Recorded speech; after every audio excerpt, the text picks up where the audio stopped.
News पर।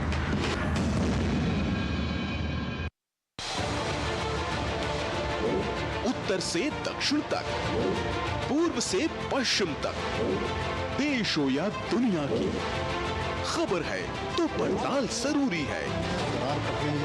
देखिए हमारे साथ मेरे पीछे भारत की सबसे एजेंडा भारत का है और किस तरह से एक नई शुरुआत इस वक्त डीडी न्यूज पर।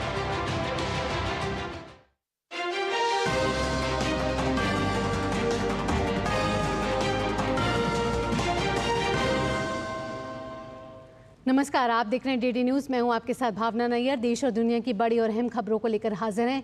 शुरुआत करते बुलेटिन की अहम सुर्खियों के साथ। निर्वाचन आयोग ने डुप्लीकेट एपिक नंबर को लेकर बुलाई आज बैठक। गृह सचिव, विधायी विभाग के अधिकारियों समेत आधार कार्ड के सीईओ होंगे शामिल। आधार कार्ड और वोटर आईडी कार्ड को लिंक करने पर होगी बातचीत।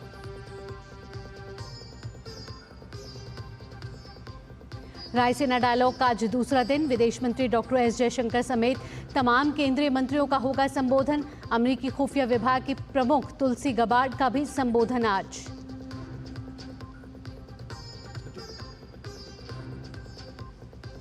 लोकसभा में रेल मंत्रालय के अनुदानों मांगों पर होगी चर्चा और मतदान के बाद जल शक्ति मंत्रालय के अनुदान मांगों पर होगी चर्चा।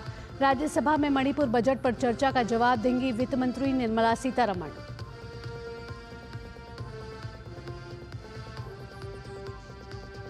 लेबनान और सीरिया ने संघर्ष विराम के समझौते पर लगाई मुहर। समझौते में दोनों पक्षों के बीच तालमेल और सहयोग बढ़ाने के प्रावधान शामिल।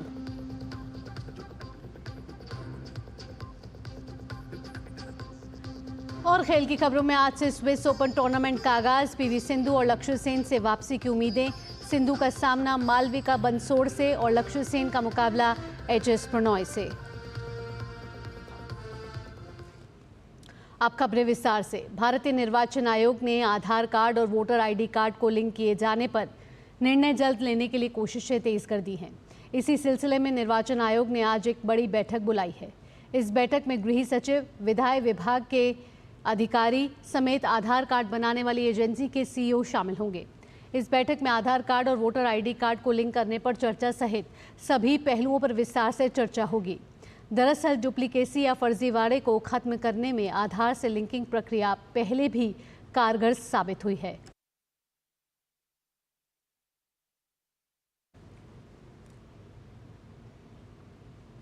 आज विदेश मंत्रालय की ओर से आयोजित रायसीना डायलॉग का दूसरा दिन है। आज विदेश मंत्री डॉक्टर एस जयशंकर राष्ट्रों की अखंडता की रक्षा से जुड़े विषय पर अपना संबोधन देंगे। इसके साथ ही वित्त मंत्री निर्मला सीतारमण, रेल मंत्री अश्विनी वैष्णव और विदेश राज्य मंत्री कीर्तिवर्धन सिंह भी अलग अलग विषयों पर अपने विचार रखेंगे। इसके साथ ही अमेरिका के राष्ट्रीय खुफिया निदेशक तुलसी गबार्ड भी रायसीना डायलॉग में अपना संबोधन देंगी। सोमवार से शुरू हुए 3 दिवसीय रायसीना डायलॉग में 125 देशों के प्रतिनिधि शामिल हो रहे हैं। इस बार के रायसीना डायलॉग का विषय है कालचक्र, पीपल, पीस एंड प्लैनेट। प्रधानमंत्री नरेंद्र मोदी ने न्यूजीलैंड के प्रधानमंत्री के साथ नई दिल्ली के ऐतिहासिक गुरुद्वारा रकाबगंज साहिब में मत्था टेका। रकाबगंज साहिब सिखों के नवे गुरु श्री गुरु तेग बहादुर साहिब जी की शहादत का प्रतीक है। गुरु तेग बहादुर साहिब जी ने 17वीं शताब्दी के दौरान सिख धर्म का प्रचार किया था। गुरुद्वारा रकाबगंज में इन दोनों के आने पर सिख श्रद्धालु उत्साहित नजर आए। श्रद्धालुओं से बातचीत की हमारे संवाददाता ने। प्रधानमंत्री नरेंद्र मोदी और न्यूजीलैंड के प्रधानमंत्री ने गुरुद्वारा रकाबगंज साहिब में मत्था टेका। इससे ज्यादा बात करने के लिए हमारे साथ मौजूद हैं दिल्ली सरकार के मंत्री मनजिंदर सिंह सिरसा साहब। क्या कहेंगे सर आज? देखिए, बहुत हमारे लिए खुशी का एक मौका है क्योंकि न्यूजीलैंड के प्रधानमंत्री जी जो उनको यहाँ पे हमारे भारत के प्रधानमंत्री लेके आए। लोग कहाँ ले जाते हैं, कोई आगरा दिखाता है, कोई उनको जाके ताजमहल दिखाता है, ये कुछ ऐसा। लेकिन प्रधानमंत्री जी को अगर मौका मिला तो उन्होंने गुरु तेग बहादुर जी का वो पवित्र स्थान के उनको दर्शन करवाए जहाँ पे गुरु तेग बहादुर जी के पवित्र शरीर का संस्कार हुआ था। प्रधानमंत्री जी ने एक एक बात उनको खुद बताई। जब वो नीचे लेके गए उनको बताया कि यहाँ पे उनका संस्कार हुआ था, उनके शरीर का, देह का, और बताया कैसे सिर उनका लेके गए थे। उन्होंने पूछा प्रधानमंत्री जी से कि आप क्या इतना, आपको, you are so informative about this, do you come very occasionally, आप बहुत अक्सर आते रहते हैं? उन्होंने कहा बिल्कुल, मैं बहुत अक्सर नहीं, बहुत आता हूँ।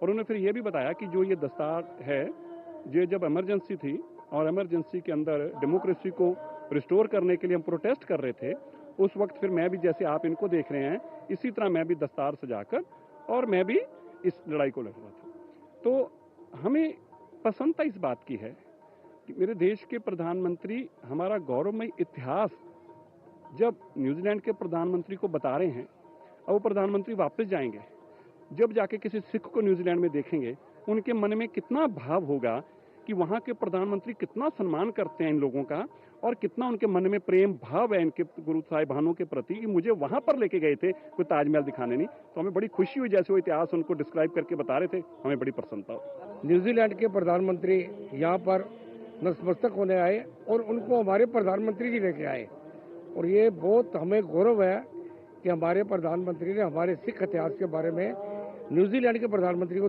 बताया कि यहाँ पे सिखों की अहमियत क्या और गुरुद्वारे की अहमियत क्या है। It was really a very proud feeling for the Sikh community, and I'm humbly say कि आज हमारे को इतना अच्छा फील हो रहा है, being a Sikh, being a citizen of India, we are very happy today. हमारे कौम के लिए भी ये बहुत भाग्य की बात और बहुत अच्छी गर्व की बात है कि दो प्राइम मिनिस्टर इस देश में जब आते हैं तो इस कौम के लिए पूरे वर्ल्ड में एक संदेश देता है। और गुरु तेग बहादुर साहब ने तो हिंद की चादर जिन्हें बोलते हैं, अपना शीश जो है हिंदू धर्म के लिए ही दिया था, तो इसका प्रचार जो है पूरे संसार में जाएगा, वो एक बहुत अच्छी बात है। जिस तरह प्रधानमंत्री नरेंद्र मोदी न्यूजीलैंड के प्रधानमंत्री को लेकर गुरुद्वारा रकाबगंज साहिब आए, उसको लेकर सिख श्रद्धालु काफी उत्साहित नजर आ रहे हैं। कैमरामैन उत्तम सिंह के साथ गिरीश निशाना, डीडी न्यूज, दिल्ली। मंत्री डॉक्टर एस जयशंकर ने नई दिल्ली में भूटान के अपने समकक्ष DN धुंगिएल से मुलाकात की। दोनों नेताओं ने भारत और भूटान के अद्वितीय और दीर्घकालिक संबंधों को आगे बढ़ाने की प्रतिबद्धता दोहराई। भूटान के विदेश मंत्री रायसीना डायलॉग 2025 के लिए भारत आए हुए हैं। बात नागपुर की कर लेते हैं। नागपुर के हंसपुरी इलाके में देर रात हिंसा भड़क उठी, जिसमें अज्ञात व्यक्तियों ने दुकानों में तोड़फोड़ की और वाहनों में आग लगा दी और पथराव किया। इससे पहले महाल इलाके में दो समूहों के बीच झड़प हुई थी, जिससे शहर में तनाव पहले ही बढ़ गया था। औरंगजेब की कब्र को हटाने के लिए एक दक्षिणपंथी संगठन द्वारा किए गए प्रदर्शन के दौरान धर्म ग्रंथ जलाए जाने की अफवाह फैलाने के बाद मध्य नागपुर में कल शाम हिंसा भड़की थी।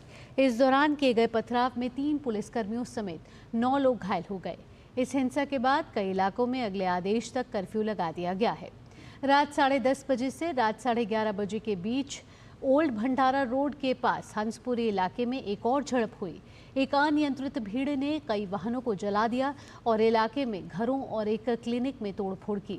हंसपुरी इलाके में एक स्थानीय महिला ने कहा कि उपद्रवियों ने दुकानों में तोड़फोड़ की है और 8 से 10 वाहनों में आग लगा दी है।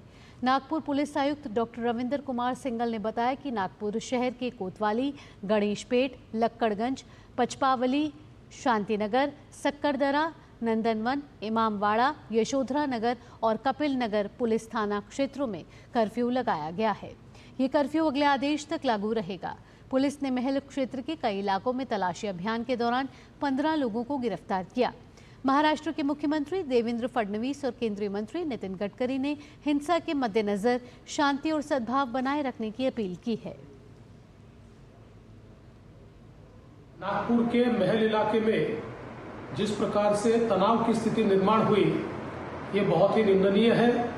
जिस प्रकार से कुछ लोगों ने पत्थरबाजी की है, पुलिस पर भी पत्थर फेंके हैं, ये बिल्कुल गलत है।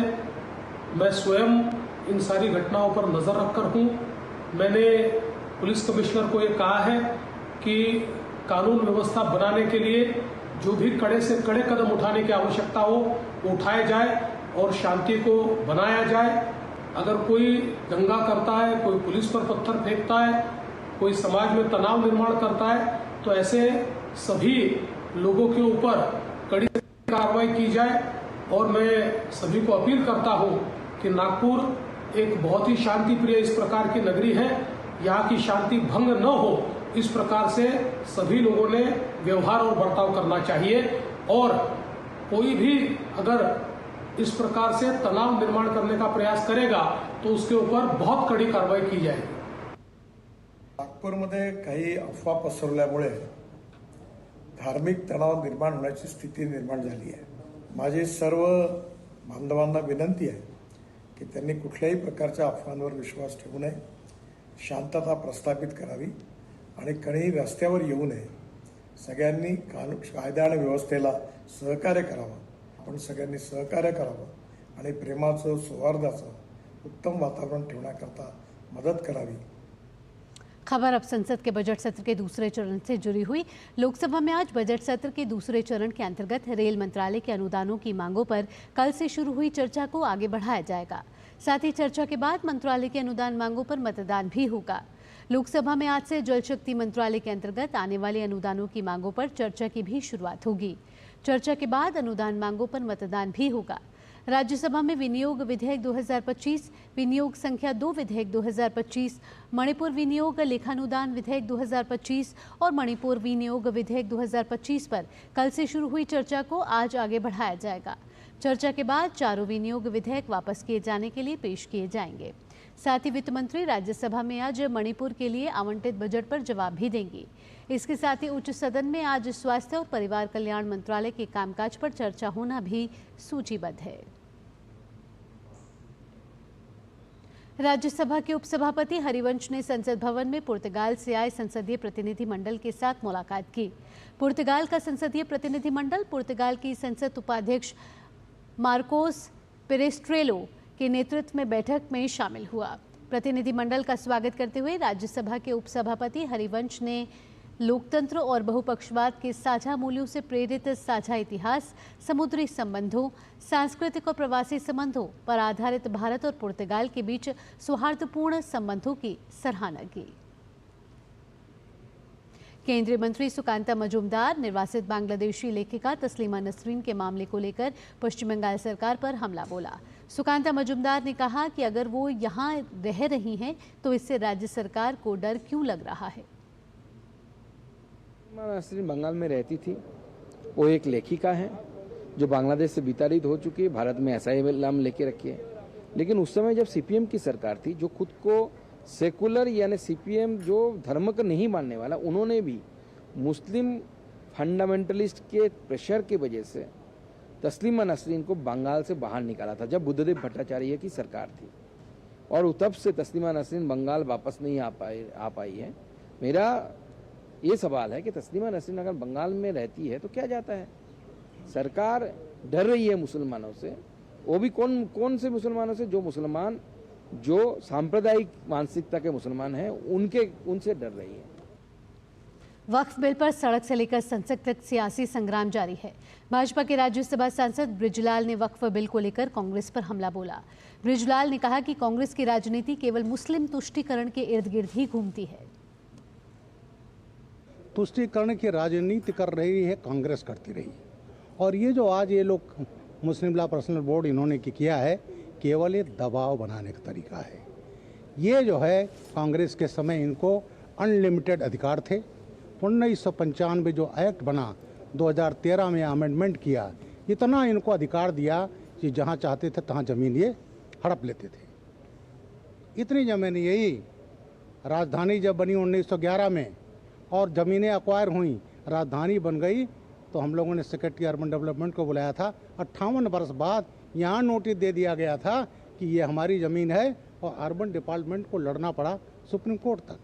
तो ये जो तमाम ज़मीन हड़पों का इनका अभियान चलता था, वक्फ बोर्ड का, वो नहीं चलने वाला। देश में लोकसभा के साथ साथ सभी विधानसभाओं के चुनाव कराने पर विचार के लिए गठित संयुक्त संसदीय समिति की दूसरी बैठक संसद भवन परिसर में संपन्न हुई। भाजपा सांसद पीपी चौधरी की अध्यक्षता वाली एक देश एक चुनाव से संबंधित इस समिति की बैठक में पूर्व सॉलिसिटर जनरल हरीश साल्वे और दिल्ली हाईकोर्ट के पूर्व चीफ जस्टिस अजीत प्रकाश शाह ने इस मुद्दे पर अपना पक्ष रखा।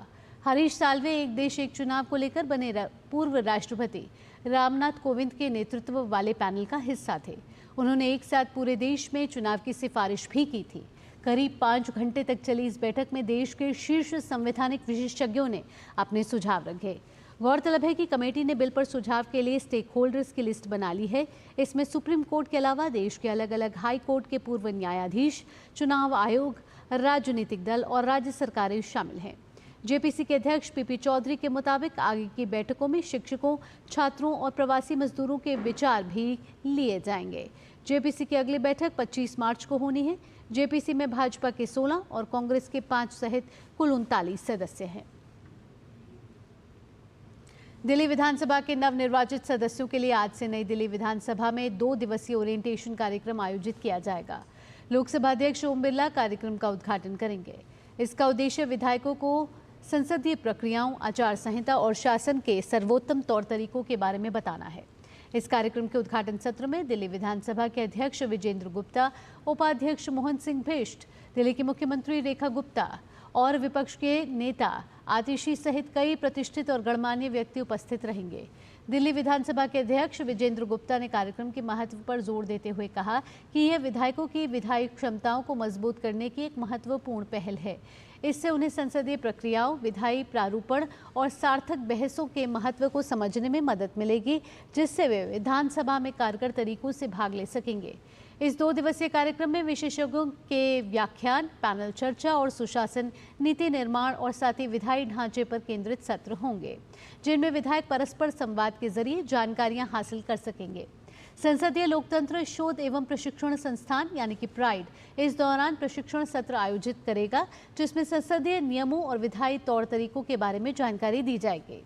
लोकसभा अध्यक्ष के मार्गदर्शन में प्राइड सांसदों, विधायी कर्मचारियों और अन्य हितधारकों के लिए प्रशिक्षण सत्र आयोजित करता है। छत्तीसगढ़ के बीजापुर जिले में 19 माओवादियों ने आत्मसमर्पण किया है। इनमें से AOB division and Pamed area committee के 9 माओवादियों पर 28 लाख रुपए का इनाम भी घोषित था। पुलिस और केंद्रीय रिजर्व पुलिस बल के वरिष्ठ अधिकारियों के सामने इन माओवादियों ने सरेंडर किया। समाज की मुख्य धारा में जुड़ने वाले सभी माओवादियों को प्रोत्साहन के रूप में 25-25 हजार रुपए नकद राशि दी गई है। इस साल अब तक छत्तीसगढ़ में 84 माओवादियों ने आत्मसमर्पण किया है, जिसमें 137 माओवादी गिरफ्तार हुए हैं और 56 माओवादी अलग अलग मुठभेड़ में मारे गए हैं। सूचना और प्रसारण मंत्रालय की प्रमुख पहल वेव्स के तहत XR क्रिएटर हैकाथॉन का आयोजन वेव लैब्स की ओर से किया जा रहा है। XR क्रिएटर हैकाथॉन भारतीय XR उद्योग में क्रांति लेकर आ रहा है और वेव लैब्स न केवल इस परिवर्तन का नेतृत्व कर रहा है, बल्कि नियार जैसे नवाचारी स्टार्टअप के लिए एक सशक्त मंच भी प्रदान कर रहा है। इनोवेटर्स की एक टीम भारत के पहले social augmented reality AR app near को विकसित कर रही है, जो वास्तविक दुनिया के स्थानों में हाइपर लोकल इंटरैक्शन को सक्षम करेगा।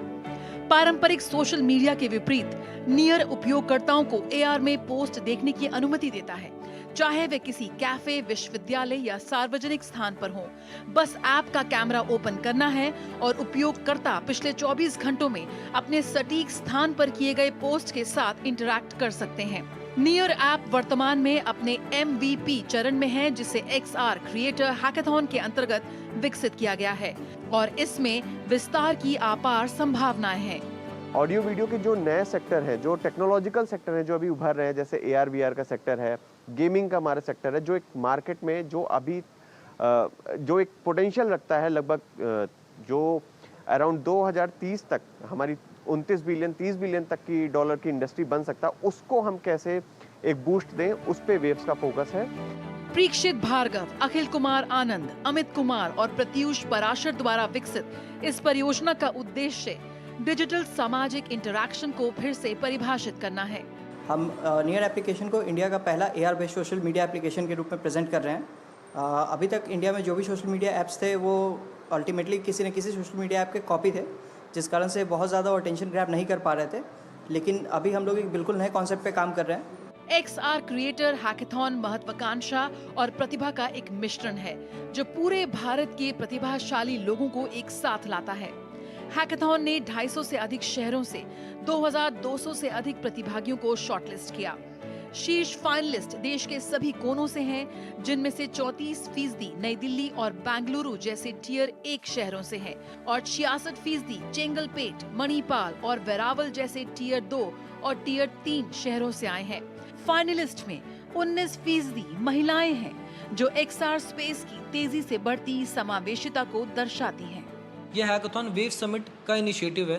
जैसे कि वेव समिट में टोटल 31 चैलेंजेस है, तो this is one of the 31 challenges जो कम्प्लीटली AR VR को फोकस कर रहा है। और ये सबसे बेस्ट पार्ट इस हैकाथॉन का क्या है कि ये फर्स्ट सीजन है एंड हमें मोर देन 2200 पार्टिसिपेंट्स मिले पैन इंडिया।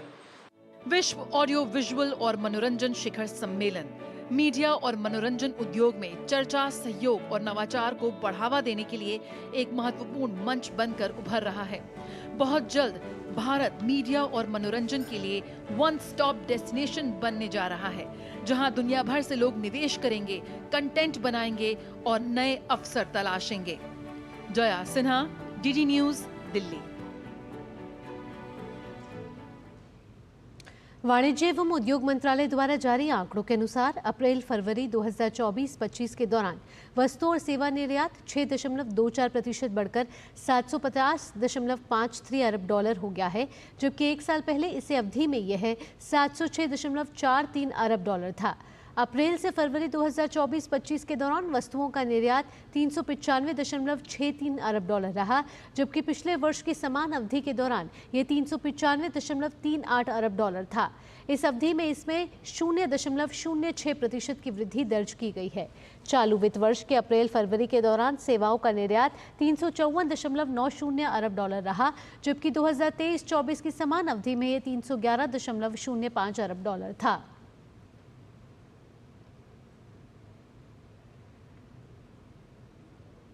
भारत का वस्तु व्यापार घाटा फरवरी 2025 में घटकर 14.05 अरब डॉलर रह गया है, जो 3 वर्षों का न्यूनतम स्तर है।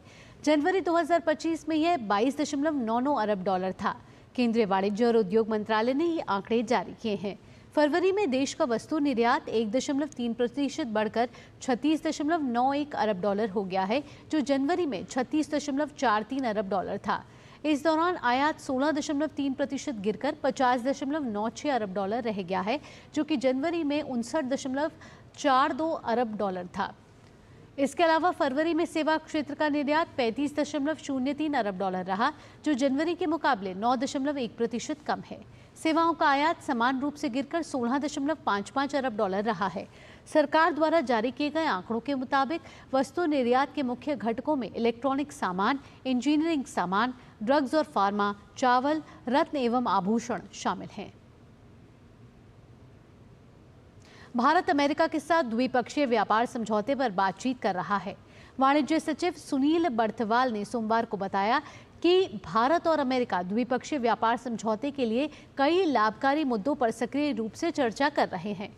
इस समझौते का उद्देश्य दोनों देशों के बीच व्यापार को वर्तमान 200 अरब डॉलर से बढ़ाकर 2030 तक 500 अरब डॉलर तक पहुंचाना है। वाणिज्य एवं उद्योग मंत्री पीयूष गोयल ने भी इस महीने अपने अमेरिकी समकक्षों के साथ व्यापार वार्ता करने के बाद वॉशिंगटन से वे लौटे हैं। द्विपक्षीय व्यापार समझौते के तहत दोनों देशों के लिए सभी महत्वपूर्ण मुद्दों पर चर्चा की जा रही है, जिसमें बहुक्षेत्रीय लाभ पर फोकस किया जा रहा है। खेल की खबरों का रुख कर लेते हैं। इटली में आयोजित हुए special Olympic world winter games में सफलता का परचम लहराने वाले भारतीय दल के सम्मान में स्पेशल ओलंपिक भारत द्वारा दिल्ली में सम्मान समारोह आयोजित किया गया। इन खेलों में भारतीय दल ने शानदार प्रदर्शन करते हुए 8 स्वर्ण, 18 रजत और 7 कांस्य सहित कुल 33 पदक जीते। बड़ी बात यह है कि खेल मंत्रालय के द्वारा इस बार इनामी राशि में भी वृद्धि की गई है और स्वर्ण पदक जीतने वाले खिलाड़ियों को 20 लाख रुपए, वहीं रजत पदक हासिल करने वालों को 14 लाख और कांस्य पदक जीतने वाले एथलीटों को 8 लाख रुपए दिए जाएंगे। हम में है दम, हम नहीं किसी से कम। इटली के ट्यूरिन में आयोजित हुए special Olympic world winter games में इसी नारे को जीत का जज्बा बनाकर उतरे भारतीय दल ने इतिहास भी रचा और खुद की पहचान को दुनिया के सामने मजबूती के साथ सामने भी रखा। Special Olympic world winter games में देश के 49 सदस्यीय दल ने हिस्सा लिया, जहां 33 पदक हासिल किए गए। स्पेशल ओलंपिक भारत द्वारा न केवल इन खिलाड़ियों की काबिलियत को सराहा गया, बल्कि आगे भी ये खिलाड़ी इसी तरह से अपने प्रदर्शन को बरकरार रखें, इस बात के विभिन्न मापदंडों को भी सामने रखा गया। इस मौके पर खेल राज्य मंत्री रक्षा खड़से भी मौजूद रहीं, जिन्होंने खिलाड़ियों के इस प्रदर्शन को अभूतपूर्व बताया। हर राज्य से यहाँ पे बच्चे आए हुए, उनके लिए एक प्लेटफॉर्म उपलब्ध करवा देना ये बहुत बड़ी बात है। हर स्टेट से बच्चे आ रहे हैं, अलग अलग कंट्री में उन्हें जाने का मौका मिल रहा है, उनको परफॉर्म करने का मौका मिल रहा है और अपने लाइफ में भी आगे बढ़ने का मौका इस स्पोर्ट्स इवेंट के माध्यम से उन्हें मिल रहा है। ये हम सभी के लिए बहुत बड़ी बात है। वहीं स्पेशल ओलंपिक भारत के अध्यक्ष डॉक्टर मल्लिका नड्डा ने कहा कि एथलीटों ने एक बार फिर से साबित कर दिया है कि समर्पण और दृढ़ता के साथ वो जो हासिल कर सकते हैं उसकी कोई सीमा नहीं है।